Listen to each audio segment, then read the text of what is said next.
ഏറ്റവും പ്രിയപ്പെട്ട സഖാക്കളെ, ഈ മാസം 1-ാം തീയതി കയ്യൂരിൽ നിന്ന് ആരംഭിച്ച പതാക ജാഥയുടെ പ്രയാണമാണ് ഇന്നീ കോട്ടയം നഗരത്ത് എത്തിയിട്ടുള്ളത്.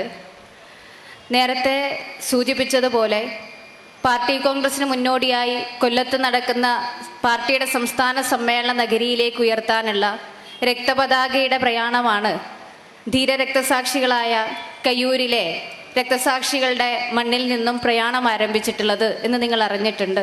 ഇതിനോടകം തന്നെ പാർട്ടിയുടെ സമ്മേളന നഗരിയിലെ ദീപശിഖയുടെ പ്രയാണം സമര കേരള ചരിത്രത്തിൽ ഒരു കാലത്തും മറക്കാൻ പറ്റാത്ത ഏറ്റവും വലിയ സമര പോരാട്ട ഭൂമിയായ പുന്നപ്ര വയലാറിൽ നിന്നും ആരംഭിച്ചിട്ടുള്ള വിവരം നിങ്ങൾ അറിഞ്ഞിട്ടുള്ളത്. സമ്മേളന നഗരിയിലെ കൊടിമരം ശൂരനാണെന്നാണ് പ്രയാണം ആരംഭിക്കുന്നത് എന്നും നമ്മൾ ചർച്ച ചെയ്തിട്ടുണ്ട്.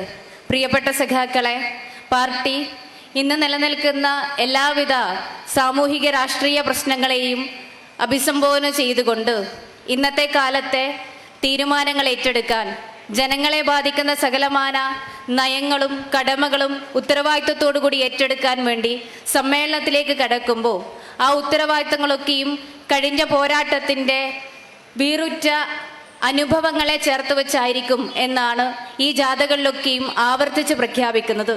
ഇന്ന് നാം നേടിയിട്ടുള്ള എല്ലാ നേട്ടങ്ങളും പോയ കാലങ്ങളിൽ ഈ നാടിനകത്തുള്ള ധീരന്മാരായിട്ടുള്ള സഖാക്കൾ, കർഷക തൊഴിലാളികൾ, ഈ നാടിനകത്തുള്ള നാനാമേഖലയിലെ ജനങ്ങൾ ജീവൻ കൊടുത്ത് നേടിയതാണ് എന്നാണ് ഈ ജാഥകളിലൂടെ പാർട്ടി ജനങ്ങളോട് സംവദിക്കാൻ ആഗ്രഹിക്കുന്നത്. ഏറ്റവും ആദ്യം സൂചിപ്പിക്കാനുള്ളത്, കഴിഞ്ഞ 1-ാം തീയതി ആരംഭിച്ചിട്ടുള്ള ജാഥ ആവേശോജ്വലമായ സ്വീകരണങ്ങൾ ഏറ്റുവാങ്ങിക്കൊണ്ടാണ് ഇവിടെ എത്തിച്ചേർന്നിട്ടുള്ളത്.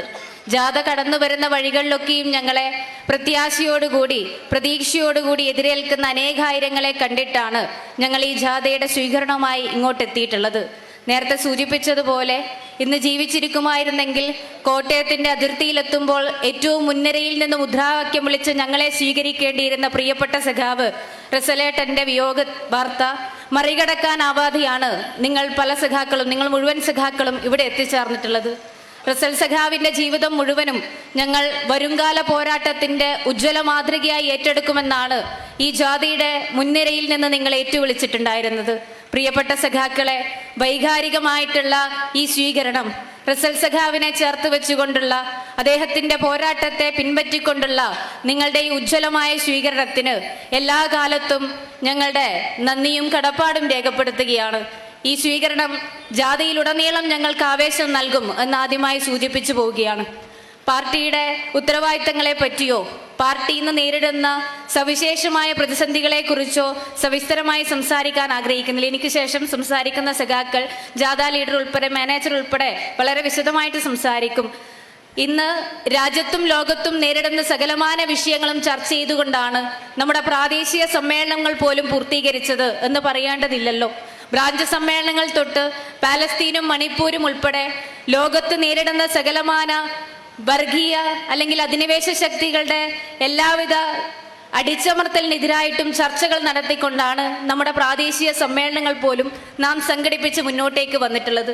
മനുഷ്യനെ ബാധിക്കുന്ന സകലമാന വിഷയങ്ങളും പാർട്ടിയുടെ വിഷയങ്ങളായി മാറുന്ന ഏറ്റവും സുന്ദരമായ കാഴ്ച നാം സമ്മേളനങ്ങളിൽ കേട്ടുപോയിട്ടുണ്ട്.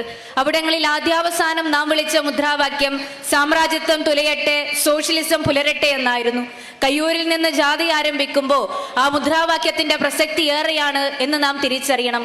തൂക്കുമരത്തിലേറുമ്പോഴും പ്രിയപ്പെട്ട സഖാക്കൾ ആവർത്തിച്ച് വിളിച്ചത്, ഞങ്ങൾ ഇല്ലാതിരുന്ന കാലത്തും ഞങ്ങൾക്ക് പിന്നെ വരുന്ന സഖാക്കൾ ഈ മുദ്രാവാക്യം ഏറ്റുവിളിക്കുമെന്നായിരുന്നു.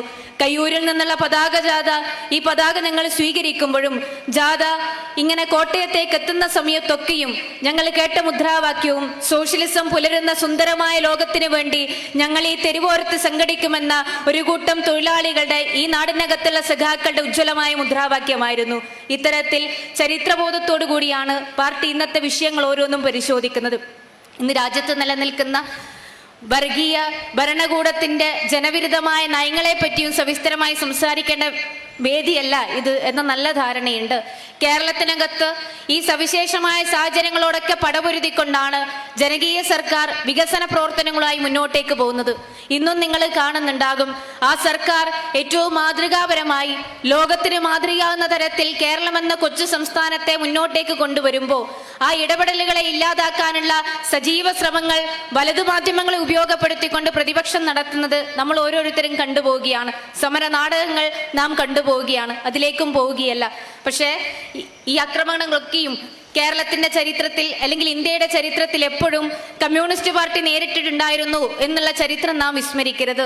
EMS അധികാരത്തിൽ വരുന്ന സമയത്തും നാം ഈ പ്രതിരോധങ്ങളുടെ ഭാഗമായിട്ട് വലിയ പ്രതിരോധങ്ങൾ നേരിടേണ്ടി വന്നിട്ടുണ്ട് എന്നതായിരുന്നു ചരിത്രം. EMS ആണ് അല്ലെങ്കിൽ ഇടതുപക്ഷ സർക്കാരാണ് കേരളത്തിലെ ബാലറ്റ് പേപ്പറിലൂടെ അധികാരത്തിലേറിയ ആദ്യത്തെ സർക്കാരാണ്. നമ്മുടെ പാർട്ടിയാണ് ഈ നാടിനകത്തുള്ള ജനങ്ങളോട് തലകുനിച്ചെന്നോളം ജീവിച്ചിരുന്ന മനുഷ്യനോട്, കുനിഞ്ഞു മാത്രം ജീവിച്ചിരുന്ന മനുഷ്യനോട് തലയ്ക്ക് മീതെ വിശാലമായ ആകാശമുണ്ടെന്ന് പറഞ്ഞു പഠിപ്പിച്ചു കൊടുത്തത്.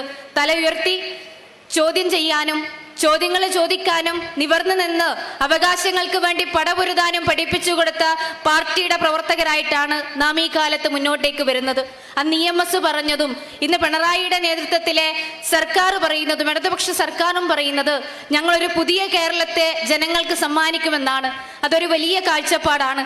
അന്നോളം ജന്മിത്തമ്പുരാക്കന്മാർ ഭരിച്ചിരുന്ന കേരളത്തിനപ്പുറത്തേക്ക്, അന്നോളം എല്ലാവിധ സാമ്രാജ്യത്വ അധിനിവേശ ശക്തികളുടെയും ഭരണകൂട ഭീകരതകളുടെ കീഴിലും ഉണ്ടായിരുന്ന ഒരു സംസ്ഥാനത്തോട് അന്ന് EMS പറഞ്ഞതുപോലെ, അന്നത്തെ സർക്കാർ പറഞ്ഞതുപോലെ ഇന്നും ചരിത്രം ആവർത്തിച്ചുകൊണ്ട് ഇടതുപക്ഷ സർക്കാർ പറയുന്നത് ഞങ്ങളൊരു പുതിയ കേരളം സമ്മാനിക്കുമെന്നാണ്. നവകേരള കർമ്മ പദ്ധതിയുമായിട്ടാണ് കേരളത്തിൽ ഇടതുപക്ഷ സർക്കാർ മുന്നോട്ടേക്ക് പോകുന്നത്. നമുക്കറിയാം മഹാദുരന്തത്തിന്റെ കയത്തിൽ നിരന്തരം മുങ്ങിത്താണ സംസ്ഥാനമാണ് നമ്മുടേത്. ഞാൻ അതിലേക്കും കടക്കുകയല്ല. ഏറ്റവും ഒടുക്കം നിങ്ങൾ വയനാട് ദുരന്തം കണ്ടുപോയിട്ടുണ്ടാകും.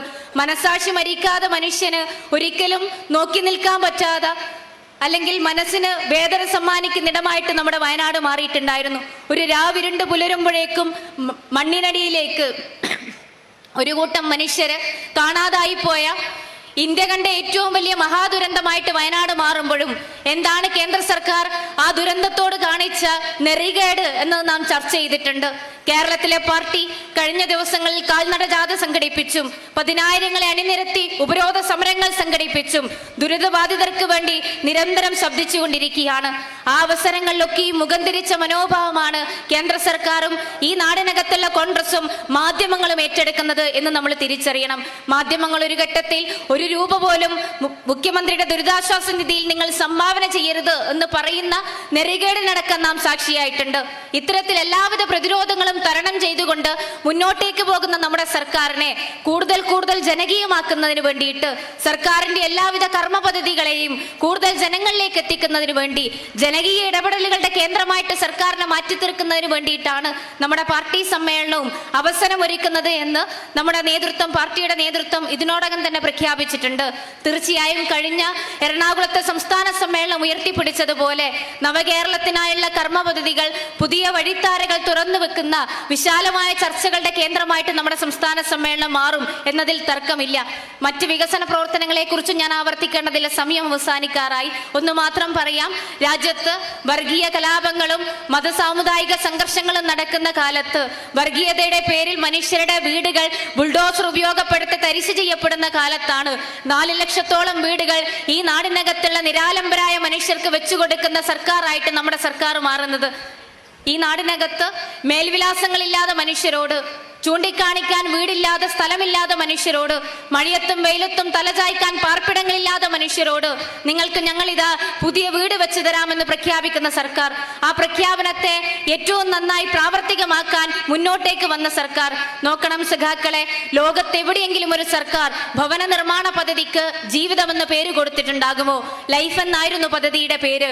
ലൈഫ് എന്ന് പേര് കൊടുക്കാനുള്ള കാരണം ജനകീയ സർക്കാരിന്, ഇടതുപക്ഷ സർക്കാരിന് മാത്രമേ ചരിത്രത്തിൽ ഇങ്ങനൊരു തീരുമാനമെടുക്കാൻ വേണ്ടി പറ്റൂ. ഒരു വീട് മനുഷ്യന് പുതിയൊരു ജീവിതമാണെന്ന് തിരിച്ചറിയണമെങ്കിൽ ഈ ചരിത്രം തിരിച്ചറിയുന്ന, ഈ ജനങ്ങളുടെ ഇടയിൽ പ്രവർത്തിക്കുന്ന ഒരു സർക്കാരിന് മാത്രമേ അത് സാധിക്കുകയുള്ളൂ എന്നതാണ് നമ്മുടെ അനുഭവം. ഇത്തരത്തിൽ വിദ്യാഭ്യാസ മേഖലയെ, നമ്മുടെ എല്ലാ മേഖലയെയും ഏറ്റവും മനോഹരമാക്കി തീർക്കുന്നതിന് വേണ്ടിയിട്ട്, പുതിയ ജീവിതം നമുക്ക് നൽകുന്നതിന് വേണ്ടിയിട്ട്, പുതിയ കേരളത്തെ നമുക്ക് പാകപ്പെടുത്തി തരുന്നതിന് വേണ്ടിയിട്ട് സർക്കാർ മുന്നോട്ടേക്ക് പോകുമ്പോൾ ആ സർക്കാരിന്റെ എല്ലാവിധ ഇടപെടലുകൾക്കും കരുത്തു പകരാൻ കൂട്ടായ പരിശ്രമത്തിന്റെ ഭാഗമാകാൻ നമുക്ക് സാധിക്കണമെന്ന് മാത്രം പറഞ്ഞുകൊണ്ട് അതിന് ഈ പോരാട്ട ഭൂമികൾ നൽകുന്ന കരുത്ത് ചെറുതല്ല എന്ന് മാത്രം ഓർമ്മപ്പെടുത്തിക്കൊണ്ട് പ്രിയപ്പെട്ടവരെ ഒരിക്കൽ കൂടി വൈകാരികമായി അഭിവാദ്യ പ്രകടനത്തെ ഈ സ്വീകരണത്തെ ഹൃദയം കൊണ്ട് നന്ദി അറിയിച്ചുകൊണ്ട് ഞാൻ അവസാനിപ്പിക്കുന്നു.